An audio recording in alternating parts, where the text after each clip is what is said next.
دیر رات جب میری آنکھ کھلی تو وہ تب بھی کچھ لکھ رہی تھی۔ اب بھی میں نے اس سے کوئی سوال نہیں کیا۔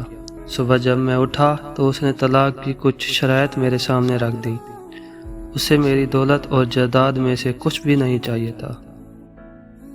وہ بس 1 مہینہ مزید میرے ساتھ رہنا چاہتی تھی۔ اس 1 مہینے میں ہمیں اچھے میاں بیوی کی طرح رہنا تھا۔ اس شرط کی بہت بڑی وجہ ہمارا بیٹا تھا، جس کے کچھ ہی دنوں میں امتحانات ہونے والے تھے۔ والدین کی طلاق کا اس کی تعلیم پہ برا اثر نہ پڑے، اس لیے میں اس کی یہ شرط ماننے کو بالکل تیار تھا۔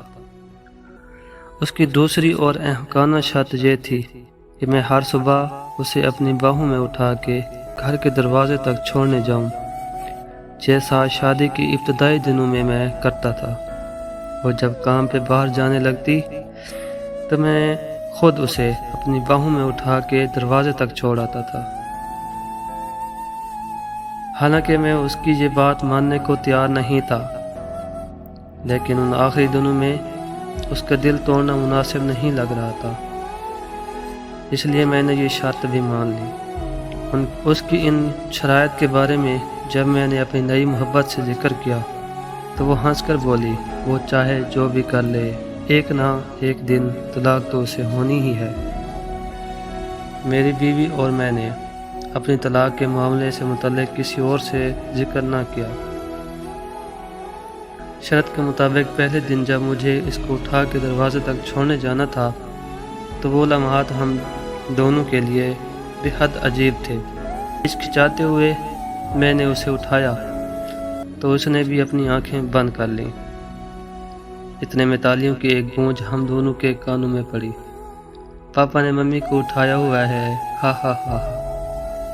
ہمارا بیٹا خوشی میں جھوم رہا تھا۔ اس کے الفاظوں سے میرے دل میں ایک درد سا اٹھا، اور میری بیوی کی کیفیت بھی لگ بھگ میرے جیسی تھی۔ پلیز اسے طلاق کے بارے میں کچھ مت بتانا، وہ آہستگی سے بولی۔ میں نے جواباً سر ہلایا۔ اسے دروازے تک چھوڑنے کے بعد میں اپنے آفس کی طرف نکل پڑا اور وہ بس سٹاپ کی طرف چل دی۔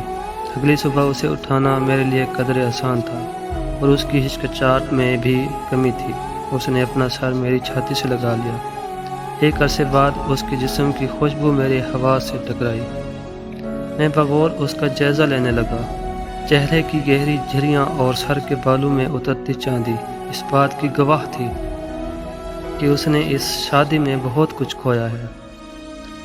4 دن مزید گزرے جب میں نے اسے باہوں میں بھر کے سینے سے لگایا تو ہمارے بیچ کی وہ قربت جو کہیں کھو سی گئی تھی واپس لوٹنے لگی۔ پھر ہر گزرتے دن کے ساتھ قربت کے وہ جذبات بڑھتے گئے۔ لمحے دنوں کو پر لگا کے اڑا لے گئے اور مہینہ پورا ہو گیا۔